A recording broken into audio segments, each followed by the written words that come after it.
Hey, what's up, guys? It's Christopher Rausch, your No Excuses coach, here with a special announcement to say, hey, listen, guess who's going to be in Chicago, April 28th, 2022 at the Stan Mansion. Christopher Rausch, your No Excuses coach, is going to be there, and I'm excited because this is all about the teens. This is all about taking professional speakers with amazing stories and coming live and pouring into the teens and creating an amazing life-changing event that helps them walk away with a lot of tools to arm themselves to have a kick-ass, awesome life. So I'm excited to be there at the Stan Mansion. It is the Power of We Symposium. There it is on the screen, www.thepowerofwesymposium.com. Check it out. Myself, Lauren Michaels Harris is going to be there. Dom Possett's going to be there. Jason Cisneros is going to be there. So many other impactful speakers are going to be there, sharing their hearts and their wisdom to make this world a better place through those kids. So check us out, April 28th. Go to Chicago. Be there. Join me there. I'd love to buy you a drink and just have a great conversation. No excuses. We'll see you there. Power of We, April 28th. Cheers.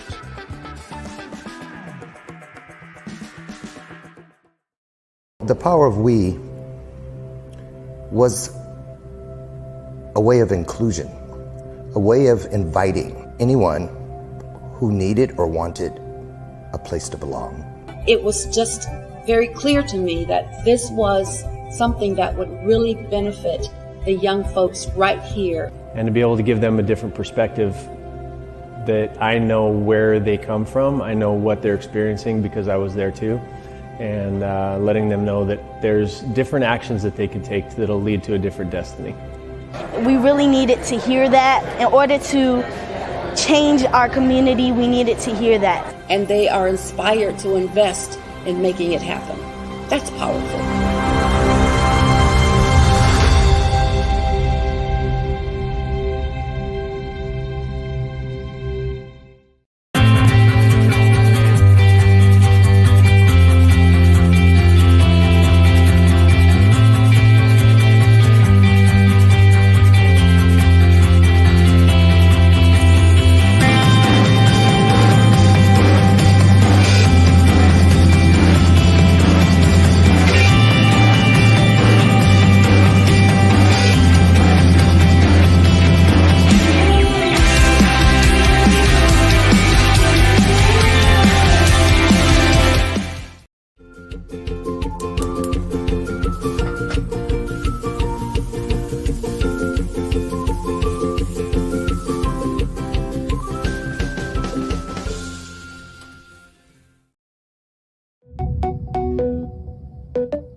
Well, okay, that was weird. Listen, guess what happened? I'm sitting up here jamming out to the opening, and I had Good Morning Beautiful People up on the screen. Then it decided it wasn't going to leave. Look, Oh, there, it finally left. So then I'm clicking. I'm like, is the battery dead?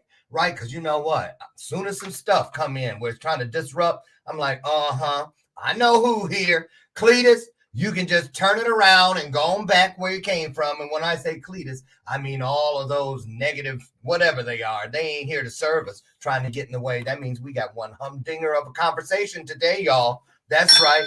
So I'm really excited. Well, it's Friday, right? Thank goodness it's Friday. How are things shaping up in your neck of the woods? Welcome to today's installment, as weird as it was, as a start of Bathrobe Moments. And I'm your host, Lauren Michaels Harris. How are you? Update on things here at Chateau Inspire Imagine. That's what we call it. You know, this is going, did I keep the pictures? Yeah. No, I didn't. I got rid of it. Yeah, this. Remember this? Yeah, upstairs in my house, our house, they're tearing everything down. It is coming together. Next week, they should be putting in the tub, the toilet, the vanity, the walk-in closet. Then they're going to take everything out of the bedroom and rip up the carpet. So we still got 2.5 weeks before we can move back in. Pray for us, will you? It's a rough thing when you're moved out of what you're used to, but we can do it.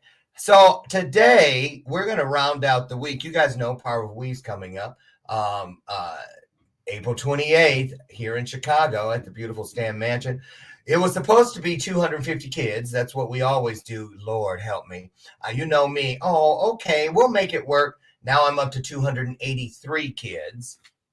I might as well just make it an even 300. What do you think? Right? Well, we need you to be at the Power of We because these kids are coming so that they have a captive audience of adults who care to listen to what matters to them. That's what the Power of We Symposium is all about. It's where we come together, heart to heart, soul to soul, spirit to spirit. And we want to be there for these kids who come from all over the hardest hit areas of Chicago. They truly do. And we are there to celebrate them and to pour into them and to allow them to pour into us. Trust me. I get blessed in ways there aren't even words to express. And so, and you know, especially, so I'm going to tell y'all something real quick before we get Miss Tanya in here. I woke up this morning when I got to the health club at 5:30. They were like, "You okay, Lauren?" And people just kept asking me. So finally, I just put it out there. I said, "You know, I am, but my spirit is sad today. I just went to sleep and woke up. I keep thinking about that bus accident, not bus, the golf, the golf team, that head-on collision with the 13-year-old. And this morning they told us that, because, yesterday we just heard 13-year-old was behind the wheel. And so everybody was, I was like, what in the world? Who put a 13-year-old? But apparently in Texas, you can drive at 14 if it's a farm vehicle and that sort of thing. And so this kid was legitimately at the wheel, like with the driver's, a permit, training, learning.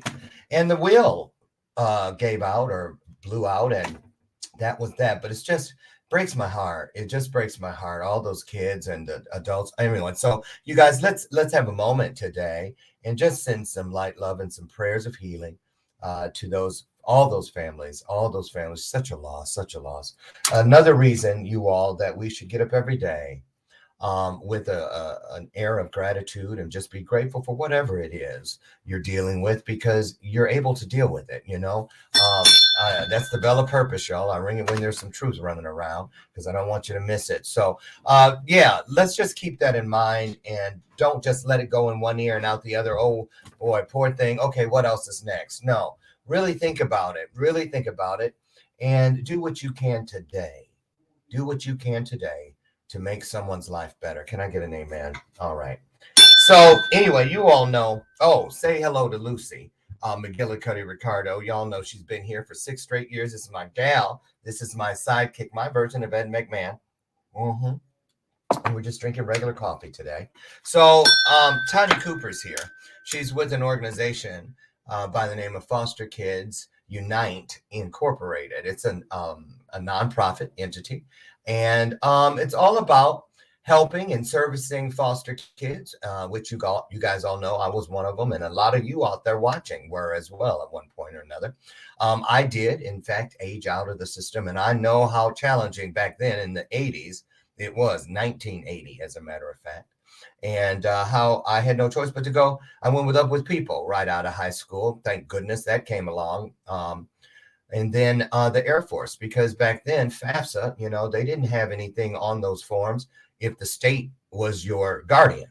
So I couldn't get anybody to fill out the paperwork, for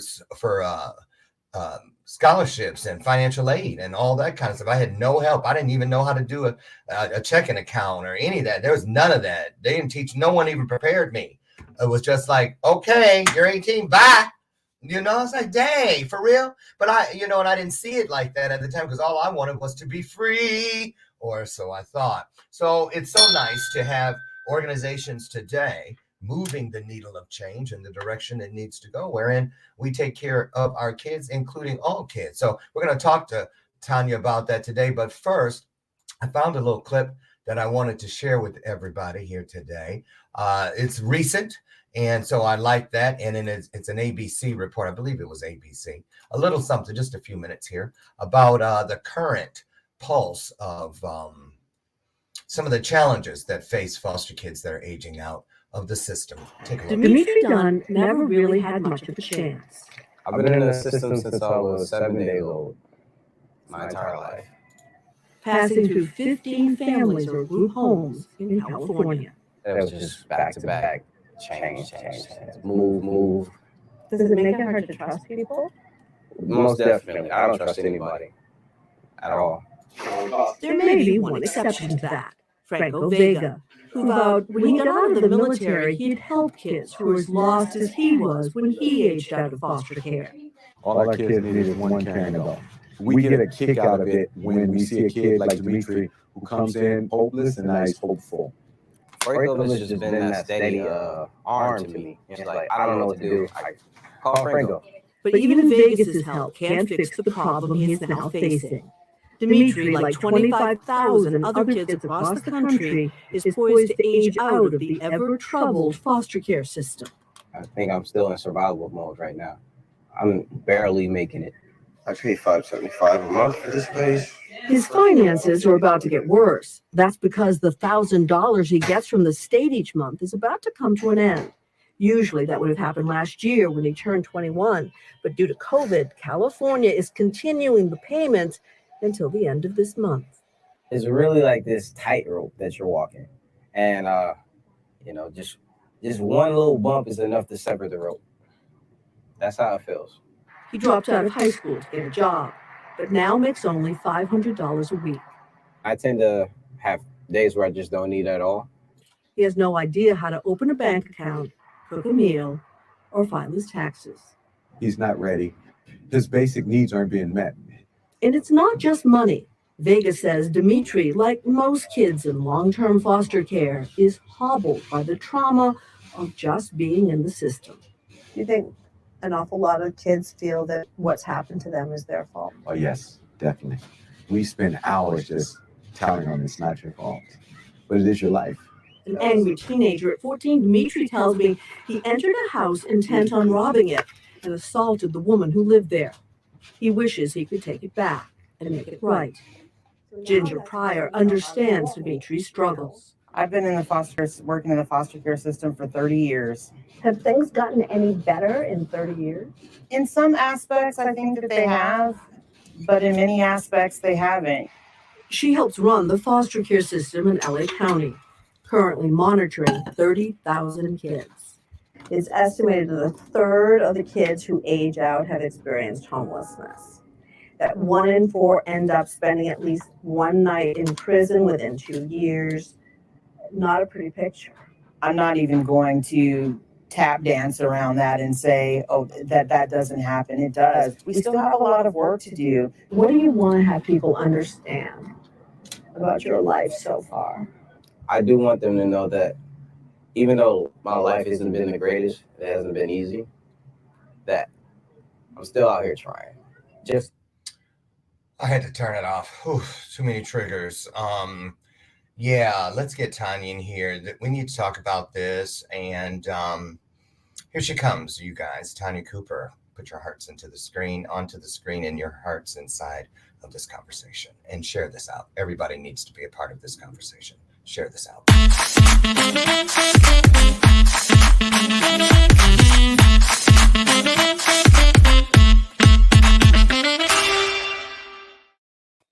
Good morning, Tanya. How are you? How are you? I'm good. I'm a little up inside my feelings right now because, you know, here I am. I'll be 60 years old on the 4th of July.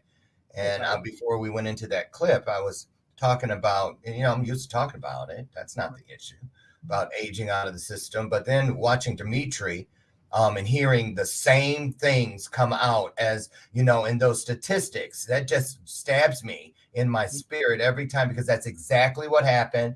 After up with people, I experienced homelessness. Ended up the thing about spending time in prison. Yep, that happened to me too. All of that stuff happened. I'm like, well, if you can predict it, we should be able to prevent it. Right. And so I'm so glad you're here. Say hello to everybody. Tell them where you're at in the world. And then let's start talking about, tell us about little Tanya and how I'm assuming you must have come through the system at some point yourself. So tell us about a little bit about your backstory and your journey. Okay. Well, hi, everybody. First of all, thank you so much for having me. Oh, hello. Oh, what happened? Thank you so much for having me as a guest. I just gave you the floor. That's all. That's okay. Okay. No, I figured that. So my story, well, first I wanted to credit this young man, Dimitri. I wish he was in New York. I'd probably be like, just come stay with me until you figure it out. Don't worry about it. I got you. So wherever you are at, Dimitri, I would actually extend myself to you because I don't know what else to say. And you seem like such a beautiful spirit. So that's number one. Yes, he really does. I mean, that's why I wish I was like Josephine Baker and had a big estate, because I'd be like, come on, just come stay here. Because oftentimes, and I'll share my story, but oftentimes all we need is just that little tiny push, that little tiny help, or that little tiny something, motivation, you know, something. And so, you know, I started my nonprofit for this reason, but I'll just share my story first. I went into foster care. Well, first time at 3, I found out. Traumatizing. First time at 3 years old. My birth mother, sadly, was an addict, heroin addict. And then she went to drinking. She actually died when I was 16, cirrhosis of the liver. But she was a good woman. But back in the 60s, they had no help programs. It was like, let's these babies, you know, and especially African-American children. If you look at the history of foster care, we can get taken away just for looking wrong, the wrong eye. I mean, it was just that easy. Yeah, you know what I'm talking about, the history, the wilder story. And just like Dimitri, 7 days. I entered the system when I was 7 days old. Really? Oh, my 7 days old. Heart, 7 days. Woo! It triggers like something in me, but it gives me good fire, so it's okay. But my story is my mom, you know, due to her addiction. So she was, I mean, to me, good compared to other heroin addict mothers. I got to give her credit. She never allowed men in the house. And there was other things that I was like, why is she saying don't go outside, or, you know, whatever she would have. She had these stringent rules, like you're not allowed to go outside. You're not allowed to go to family's house, and you stay here. But what the problem was, which is where the neglect, abandonment, and stuff comes from, is that she would be getting high. So when you know what happens when you get high, you lose track of time. Oh, yeah, so I've been there. She'd be gone for 10 minutes or 10 days. And when you have a baby, you know, a toddler, and you know, I think my sister started probably started taking care of us when she was like 5. I don't even know. So, you know, with that being said, the neglect comes in because there's no food, there's no lights, no water. Right. What do you think? Right. Let me just put something. Sorry to interrupt. I want to put something out there now. You're right. You're right. Because when you say about your sister, I want people to understand that when you say your sister probably started taking care of you guys like an adult at 5, you're not just saying that. I know that, oh, she exaggerated. No, because I was across the street in a foster home where a woman across the street, she was one of those ones making money. You know, she had like, I don't know, must have been 9 kids up in there, right?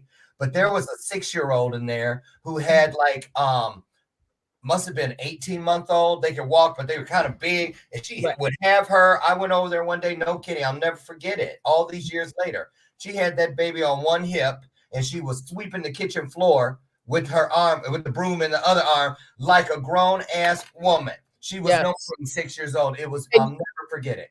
You know what's trifling about that is that I believe, in my opinion, and that, you know, I let my family share their story, and I'm just sharing mine. But Yeah. I always said that the president of the United States should give my sister an award, and instead, you know, the agencies they unreward older siblings when they come in with their siblings. They you know, often label them as too grown. They want to take charge. Duh, they were in charge. Like, you should be giving them an award, because Yeah. if it was not for my sister, I would have probably been, unfortunately, one of those starved children that just died from starvation, because I was malnourished when they got us. So if it wasn't for her smarts and her knowing, okay, I got to get a loaf of bread, or I got to get a stick of butter, whatever it is we could eat, I wouldn't be here. I wouldn't be here. So I don't understand how, and I hope things are changing. I mean, I talk to kids now, it doesn't seem like it much, but the dialogue for social workers, when they're writing these notes, they have to remember those notes follow people for the rest of their lives. Oh, You know? Lord, So don't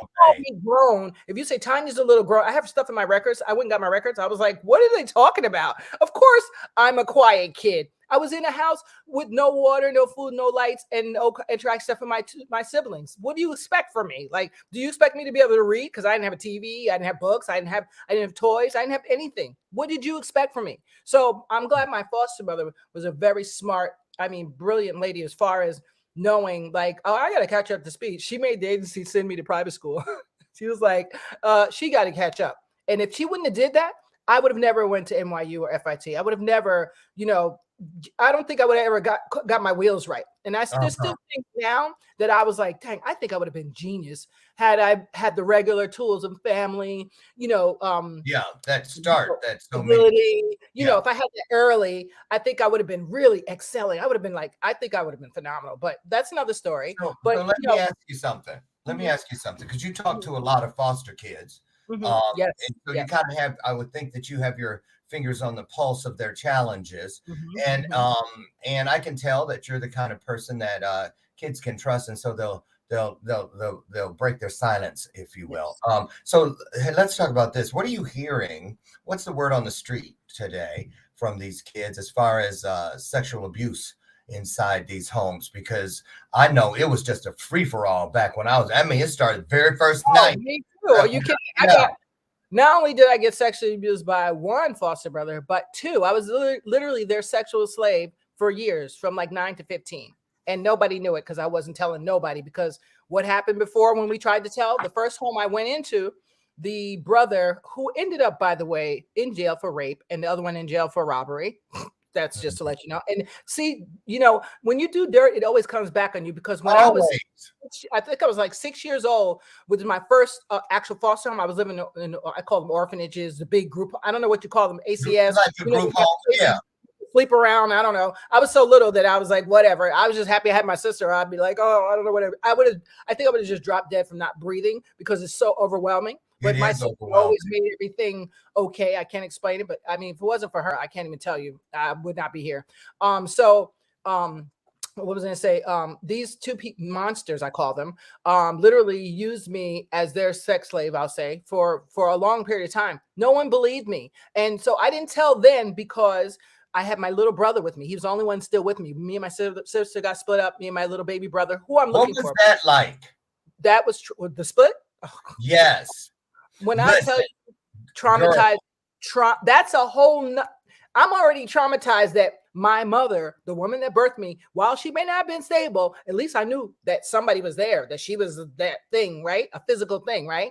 So not only did these strangers come into my home and take me to somewhere, come with us, you'll be safe. And I'm like, oh, I felt like an alien. I wrote in my book, Surviving Foster Care and Making It Work for You. It's on Amazon. And all the proceeds go to Foster Kids Unite.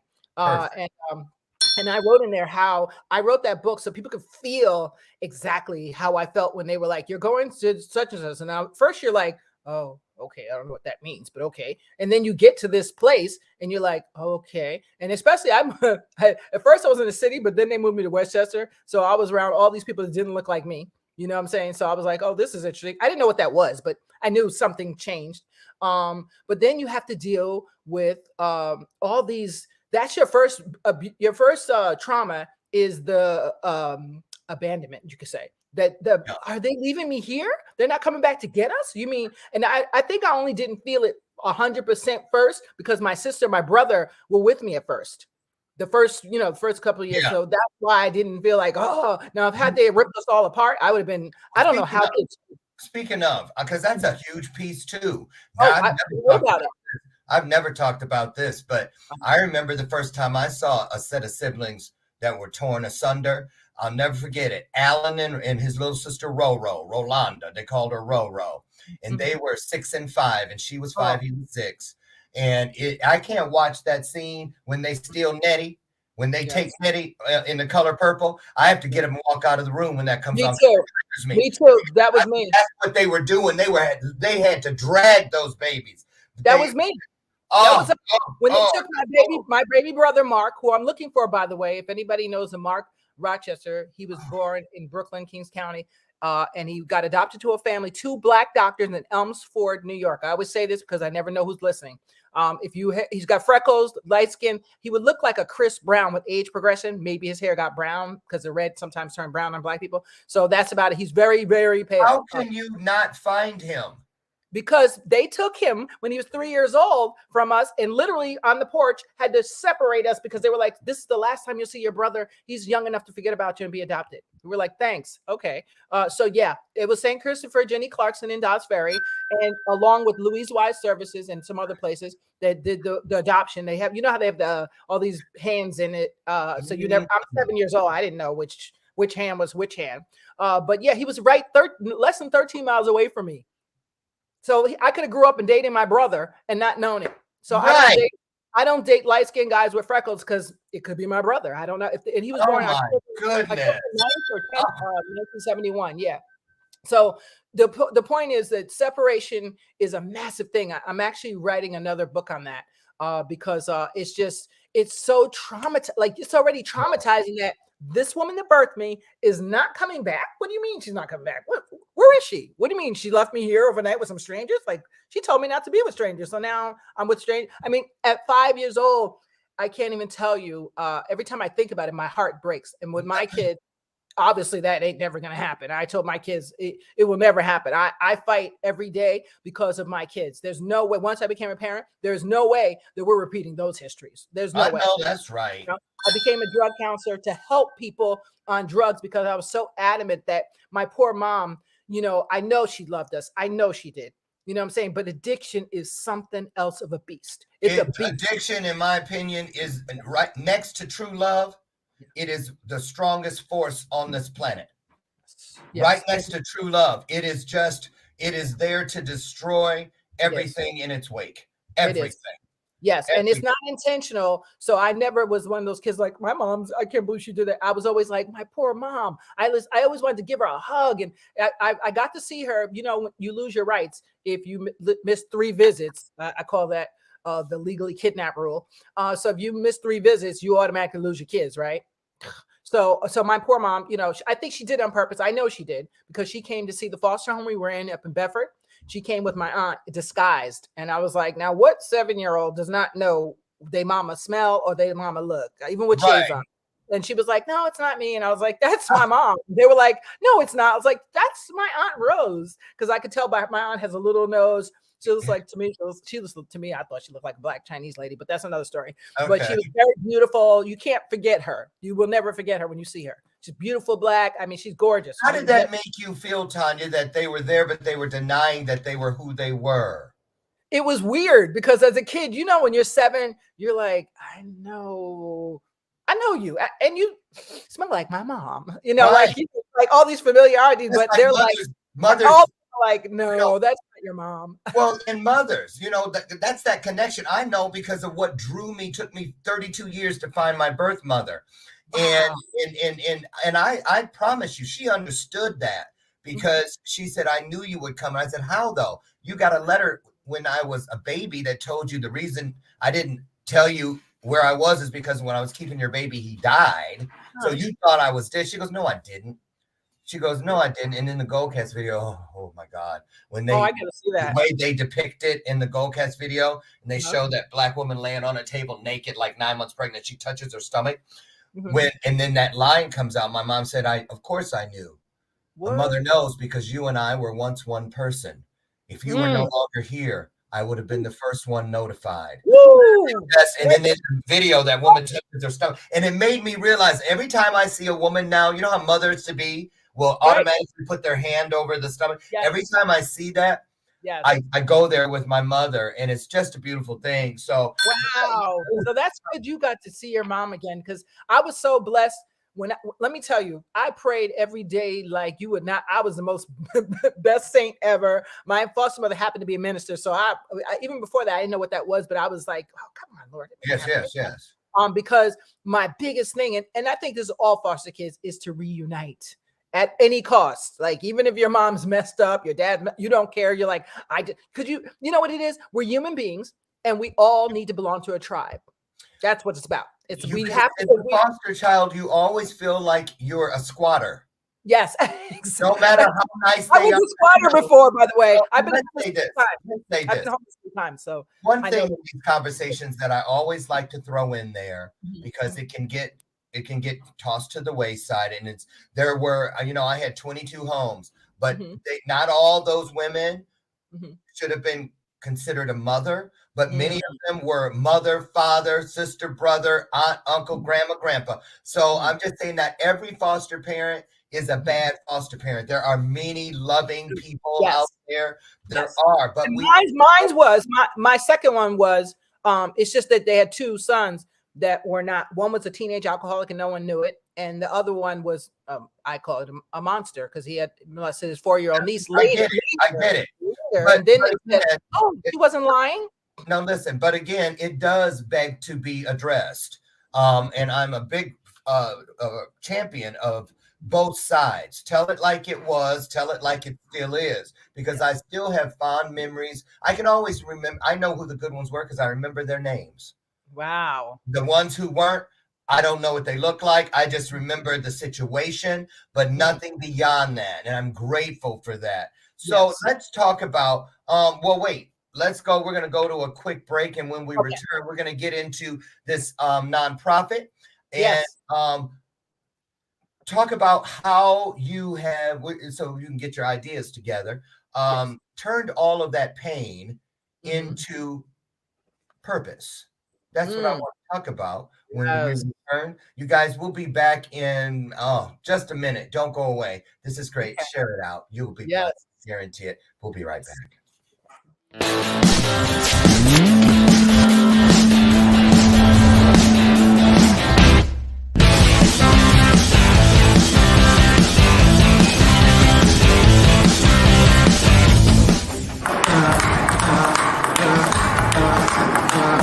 April 28th, Chicago, Stand Mansion, Power Week. I'll be there and show you. Yeah, that's it, baby.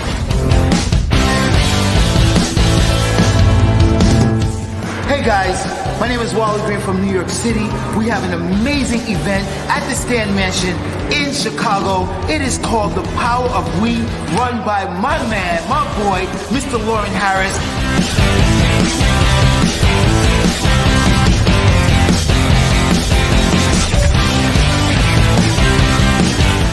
You guys better be there, because I will too, and I hope to see you guys soon. Peace!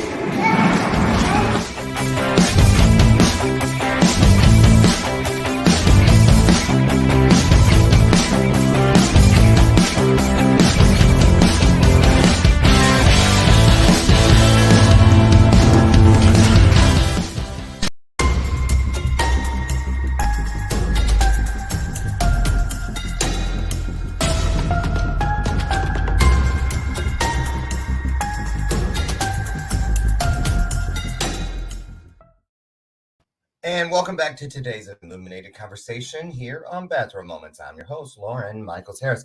Before we get Tanya back in here to wrap up the I was going to say afternoon. Lord, I want this day done, right? Before we get Tanya back in here, I wanted to just let you know, if you're looking to make a small change that will give you great big benefits, here's one that worked for me. I traded in the Monster drinks, the Diet Coke, basically just those things that were no longer serving me, really never did, and replaced it with a better solution, in my opinion. It's V8. It has 60 calories in every can, 2 full vegetable servings, and here's the good news. It's 100% 100% vegetable juice from concentrate. Easy to find. Just head down the juice aisle in your local grocer. You'll be glad you did. Don't wait till you have to say, oh, man, shoot, I could have had a V8. Just keep it on hand and be proactive. I did, and I don't regret it. Okay, here she comes, Miss Tanya. Hi, welcome back. Hi. So let's talk about, if we could, how did Foster Kids Unite Inc. come about, and how long has it been about? Yes, well, we've been officially a nonprofit 501c3 since August 2014. Let me see, I started the work in 2009. As a matter of fact, my brother passed away. My birth brother that came with, he was the last one that didn't separate from me. They separated my sister first, then they separated my baby. Well, they took my baby brother, then they took my sister, and then they left me and Rob because they put in our paperwork that we could not be separated under no circumstance. Like, it would literally kill one of us. So thank God for that. But he died of heart disease suddenly in 2009. And it shocked us all. We were like, what? And I mean, when I tell you, if you have any siblings, you'll know what I mean. If you have siblings out there, you'll understand this. When you have siblings and you've been through the traumatic experience of abandonment or neglect, right, from your regular home, right? And your mom's gone, and the only person you could rely on is that sibling for food or to give a hug or whatever, because I consider my sister like my mom. Like if I needed that mother hug right now, I probably would call my sister. That's just, even though I didn't see her for years because we were separated because of the state law. A part of me always yearned, like, I can't wait to see her again, because I can't explain it. She was like the mother to me, Yes. So breathe, girl, breathe. Breathe, honey. Look. I know I get that way too. It's that passion, right? But look, because I don't want people to miss out. Let's get them inside of this this here. But I take them here, providing non-traditional services. Yes, what do you mean by that? To aged out foster youth in college or trade school? What's non-traditional? Non-traditional is things that you don't really expect. So like we do the Robert Cooper Memorial Scholarship, the Joe Vallone Award, the Catherine Musso Award. That's for youth that are in college, that are aged out or aging out and have been accepted to college. We give them like a $500 stipend or award, whichever one comes. It depends on how much money you raise from, because we haven't never gotten any major grants. We didn't apply for any. We just go by our friends and family and people that we know. Or whatever. So that can be that's in May 20th actually is our event where we raise awareness for Foster Care Awareness Month. Oh, when is that again? May 20th. At 6:30 p.m. on Zoom, and it is it's going to be a Facebook event page, and that's called Foster Survivors Virtual Book Tour Panel. Okay, so but I'll get what are we looking at on the screen right now? So that's the stuff that goes in the gift boxes in December. We do gift boxes, so I remember when I was at NYU. There was this, when you take your exams before you go home for the Christmas break, your parents have to sign so that a box comes to you during the exam. So you have snacks in there, and everybody got a box except for me. And I was so embarrassed. I was like, oh my God. So I vowed then that I don't care what happens. It's never going to happen. I'm going to make sure that kids get a box. But what really motivated me was when my brother passed away in 2009 of heart disease randomly with a body like Michael Jordan. I mean, he was like 6-pack the whole nine. He did not look like heart disease at all. But when he died, I was so devastated that for 5 years, I was stuck in a depression, a frenzy. I don't know what you call it. I'd just be like, oh, hi. Yeah, whatever. I was just on mode because I had kids, 2 kids to take care of. So I had to be on this mode. Can I ask a question? I'm not. Okay. Anything. I'm going to have to keep you on track here. Here we go. I wanted to let everybody talk about this. I know you hear about it. A lot of people are shocked when they're here. And I remember this past Christmas season where someone called me because there was a young lady at Rutgers who was in her junior year. She had no place to go when they shut, especially during COVID. There were so many things where kids couldn't live in the dorms, and it made a lot of foster kids homeless. Put them, and I'm like, what my goal is. I want to start something where we have host families for kids that when you can sign up to host a foster kid that's in college during spring break, during summer. So they have a place to come back to. Because when they close down the campus and they kick kids out of the dormitories, many of these foster kids don't have a place to go. So this girl literally had dropped out of college in her junior year because she just couldn't stand living in her car one more holiday. And it was a whole month they were off. From December to January, mid-January. And it's winter. She's, so tell us what's happening on that front. Have you heard anything that's positive news? Yes. So there's a gentleman named Danny Van. He has a great book out and he has a great site. Check him out, DannyVan.com. He's a resource list, right? So what we do is provide non-traditional services like gift boxes, scholarships, mentoring. So we try to be the ear to say, okay, I'm at the end of my semester, I ran out of toothpaste. So our gift boxes are filled with all the items that you need while you're in the dorms. Toiletries, back to school supplies, so pens and paper, folders, lotion, shavers, maxi pads for the ladies, because that's it. You think about the cost. That's real, right? It's expensive. And so some people don't have a great plan with whatever that plan is at college. So they need those items. We have gift cards in there. It's the one time of the year that they could say, I think I'll go to CVS and get, whatever, a chocolate bar, whatever they want, right. Or Tylenol, whatever they need that they can get it, a Gap card to sell some, socks or whatever. We put scarves in there.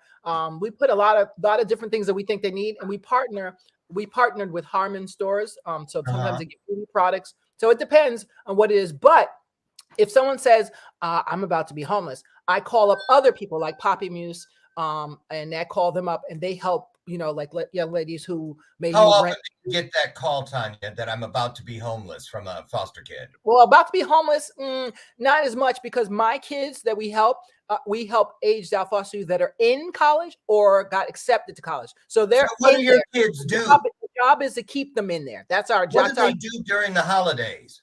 Well, now I was going to tell you, the law changed where, at least in New York, that they had to keep the kids in the dorm now. So now the kids can stay in the dorm. So they can't just kick them out on the street. No, they cannot. Well, that's good to hear. And I got to give them Chaffee credit for this. During the pandemic, they gave them an extra $1,700. So they did a couple of things, even though to me, $1,700 ain't jack compared to what they were getting. So it ain't really, it's nice, sounds nice, but we know that it could have been a lot more. So I'm happy for that. And they got to stay in the dorm. So that I have kids that I'm interacting with now that. Give me a second here. Give me a second here to say hi and some shout outs. I believe some of these are your friends and followers. Anthony Robertson says 2 of the foster girls that my sister adopted are sisters, and my sister would not separate them. Well, thank your sister. We celebrate her. Yolanda Riley, one of the greatest foster moms ever. Seriously, ever. Thank you for that. Jamie Lane, Sherry McQueen, everybody. Robert Brooker. Is it Tiara Clee? How are you? She says she's so proud of you, watching from YouTube. Nice to see you here, you guys. Tanya, they say you're phenomenal. You're a good fire. You're a good fire, girl. That's when they meet it, girl. Yolanda says, absolutely. There's often a disconnect between the social worker and how they communicate the child's situation. That was from earlier in the show. And just on and on. We got a lot of Jamie Lane. Good morning to you. She says, I love me some Josephine Baker. Yes, my idol. Robert Brooker, all of you. Good morning to you. So let's get back into it. So what would you say, Tanya, is your organization's largest or most daunting challenge currently with these kids? What do you guys need yesterday to make things better for some of these kids? Well, we could use more donations, obviously. Like what? Let's be specific. PayPal. Well, because okay, so it's money. What do you need? Money, or you need things? What do you need? Right. Well, we need like things like gift cards always help the kids, so that's a big one. And we have a PO Box 583, Bedford Hills, New York 10507. And that helps. Things like socks, little things you could think of when you're in the dorm that you need that costs money. That's going to take away from your other money that you need. So it could be things like detergent. Bounce. Well, the dorms usually have those, but like I have they some. Give them detergent. So I don't know if they give. I'm not sure about if they give it to them. You're right. I'm not sure. Thank you. Yeah. Yeah, so the sample packs, you're absolutely right, because it is expensive. We used to give big bins, the big plastic bins, but then it got so expensive for the shipping, and we realized the first time we did it, like, whoa, we spent a lot on shipping that we could have had helped like 10 more kids. So let me put something out there that people can do that really helps, because I collect them, and I give them in packages, just like what you're describing that these kids need. And here's what I do. For those of you who do a lot of traveling, yes, you go to the hotels, yes, all of those samples, I collect them, put them in a big box. Those things come in handy. Those little things that we just leave there. Listen, you're not stealing. You pay. We didn't say take the towels or the robe. Yes, and the manager will actually give you one of our board members, Donna Maddox. Thank you, Donna. She was very clever. She would collect, because her husband was military, so she would collect them all. She had a whole bin, so it lasted us for like 2 or 3 sessions of giving out gift boxes, because it was so many. And she went to the manager and talked to them, and they gave it to her. Right. So they'll sometimes they'll give it to you, but that is I know people think, oh, shampoo, who cares? It really helps. It helps, and it's going to take. My thing is this: our job is to keep these children graduating, because only 3% or less even get to college, much less graduate. So our job is up those numbers. My kids are graduating. The kids that I mentored to, they're graduating, master's degrees. One got a PhD. Hey, doctor out there, I know where you. I see Doctor of Audiology, and she works for the VA. So we have people graduating masters. They are doing it. And I'm not saying just because of False Accusation Night Incorporated that they graduate. They would have graduated anyway. To me, they're already winners, which is why we chose to help those who are already in college or got accepted to college, because you already proved that you're going to do the work. You're not just going to be like, oh, just give me something and that's it. You're going to do the work. You already did the work to get into college. Right. So I'm not saying. I've had a couple of kids who are not in college or who had to drop out, who I still try to help if I can. You know what I'm saying? Because I'm not going to say no to a kid. I just can't do it. But overall, our kids are in college, so they're showing me that they are about it. You know what I'm saying? But I have to maintain those kids. One of my girls is in a nursing program, a master's nursing program. It's her first time living on her own, because California system, she aged out. And so she's like, so I try to send her toiletries. So at least her, she's got to pay her rent. She's got to do this. And in nursing school full time, it's a lot. It's a lot. It is a lot. It is a lot. Jamie, thank you for this holistic nougat. She says vinegar or baking soda is an economical and holistic way to do laundry. Use one or the other. Don't put them together. You will have a volcano on your hands. We don't want that. Yeah. And somebody, yes. Somebody said, what's that, Tanya? Somebody said something about DNA on there. I did the ancestry. I did a couple of different sites, and I still have not found my brother or no siblings of his, or no kids of his, nothing. I did find 4 sisters from my father's first marriage. And I found out I have 5 more from his second marriage. But I found them. I finally met them for the first time last Sunday. Shout out to my sisters. I love you guys. And I found my brother 2 years ago, which we have the same father. All of us have the same father. So it was that is amazing. That DNA is good for that. I'm still counting on finding Mark, and I'm counting on. I'm going to do I don't know how I'm going to do it. I don't know if I'll do a GoFundMe page or something. I'm going to pay a detective. I'm going to find my brother. So Tanya, let me ask you something. How many kids are you all currently servicing? Right now, I have 25 that's always in the cipher, like literally, hey, what's up? How you doing? Text. That's always in. Those are my regulars. You know what I'm saying? But for the gift boxes, I mean, this year we only helped like 38, I want to say, because of the pandemic, we weren't going out around to people's doors and asking for things. Yeah. It was just it was too much. We didn't know what the danger was. So we said, let's maintain who we have.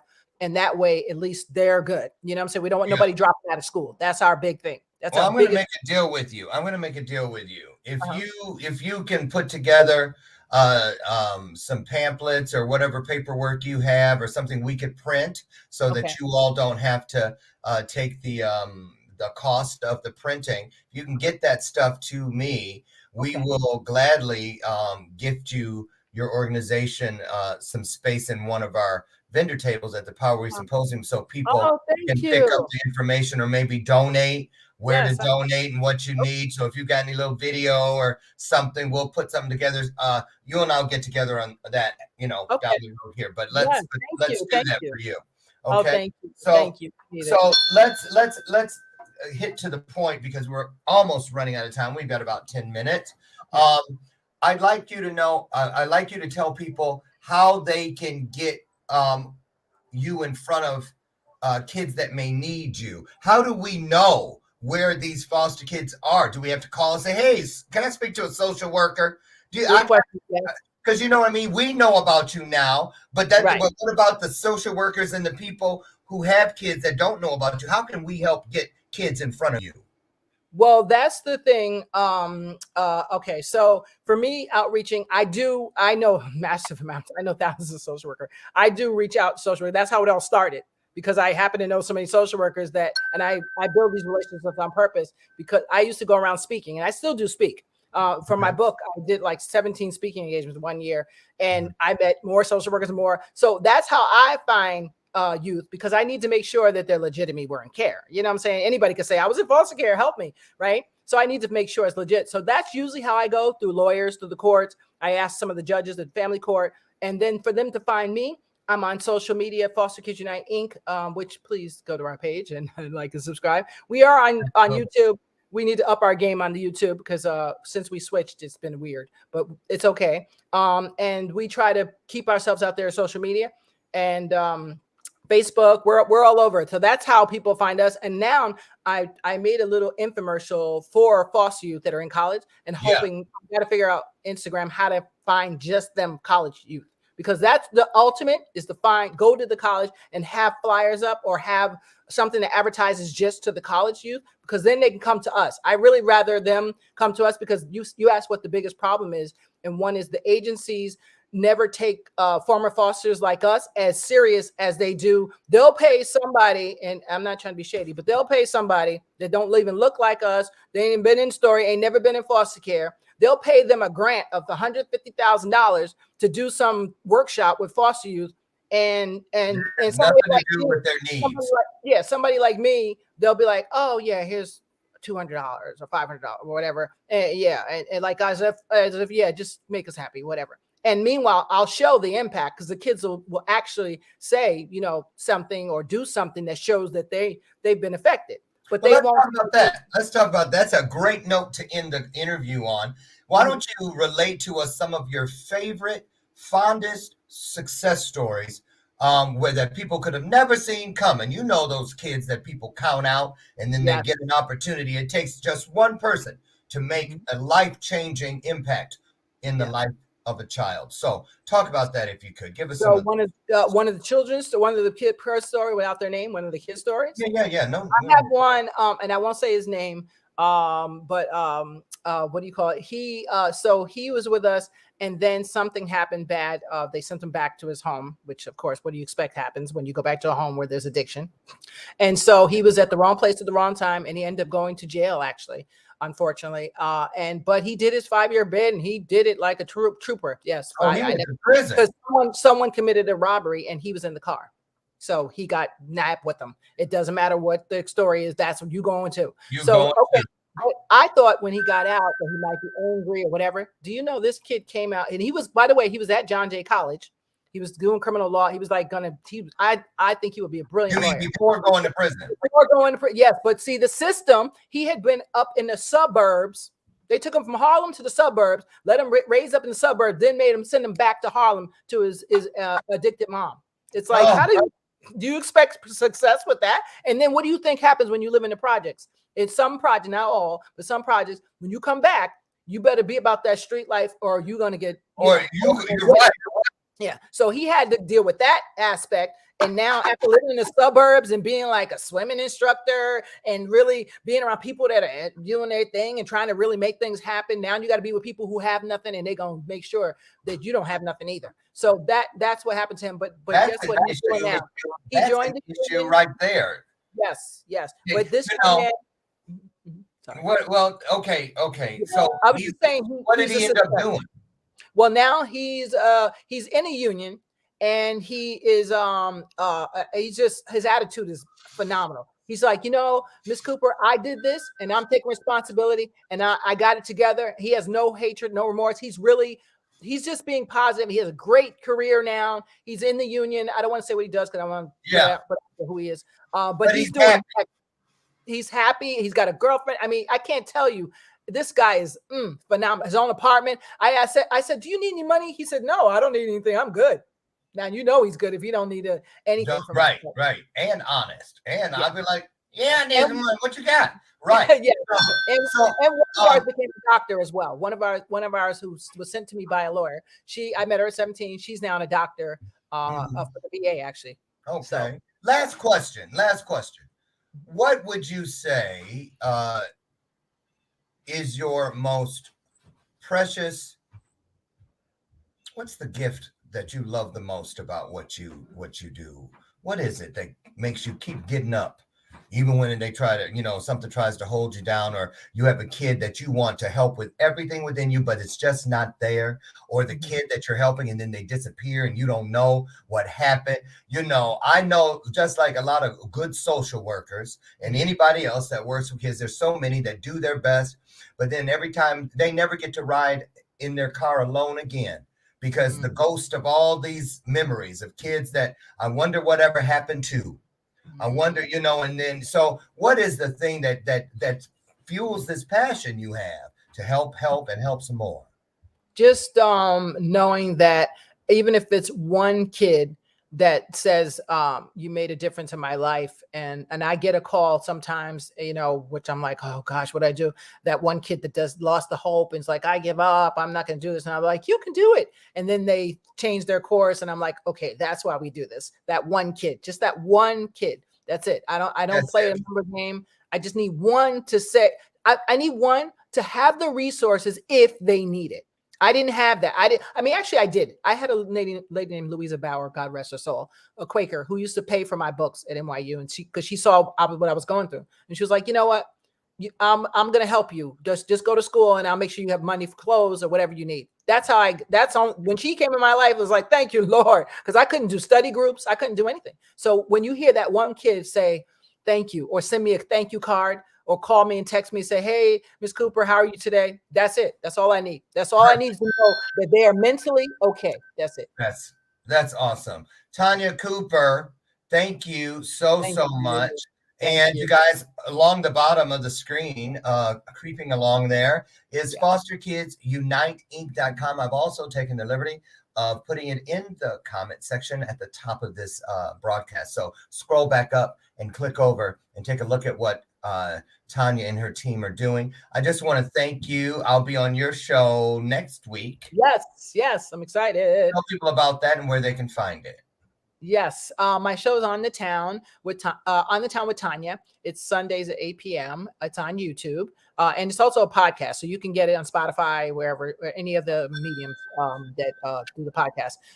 And I can't wait to have you on. So Sunday at 8 p.m. That's right, and we'll send it out to you. Excited. Awesome. And I'm so excited to connect with you. My brand and my events will do everything we can to support what you're doing. I never want to forget where I was, and I don't ever want to forget the kids who are headed there. So I thank you, and I thank all of you. Why? Because together we can make a difference. That's why it's the power of we and never just the power of me. Now listen, you have life right in front of you. Make sure that your passion is right on the other side of the last breath you drew. When we live with our passion right after that breath, we cannot help but fulfill our purpose in this journey and change lives at every step, at every turn.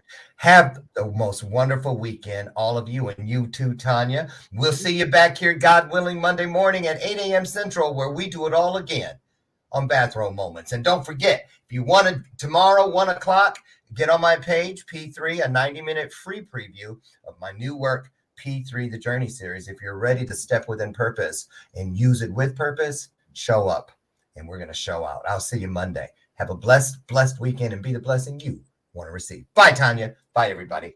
Thank you. Bye-bye.